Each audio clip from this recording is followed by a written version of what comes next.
تازہ ترین ویڈیوز کے لیے چینل کو سبسکرائب کر کے بیل آئیکن اور آل نوٹیفیکیشن پر کلک کریں تاکہ آپ کو ملے ہر خبر سب سے پہلے۔ کراچی والے تیاری کر لیں، محکمہ موسمیات نے کراچی میں کل اور 27 دسمبر کو ہلکی بارش کا امکان ظاہر کر دیا۔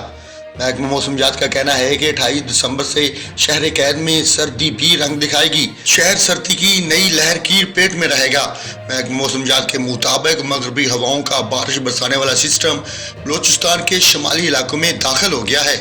اس سسٹم کے تحت بلائی بلوچستان میں مطلع جزوی ابر آلود رہے گا، جبکہ ٹھنڈی ہوائیں چلنا شروع ہو گئی ہیں۔ ادھر جگلوٹ کے مقام پر لینڈ سلائیڈنگ کے باعث شاہراہ قراقرم بند ہو گئی۔ شاہراہ قراقرم کی بندش سے مسافر پھنس گئے، گاڑیوں کی لمبی قطاریں لگ گئیں۔ محکمہ موسمیات کی جانب سے پنجاب کے جنوبی علاقوں اور سندھ کے بعض شہروں میں بھی بارش کا امکان ظاہر کیا گیا ہے۔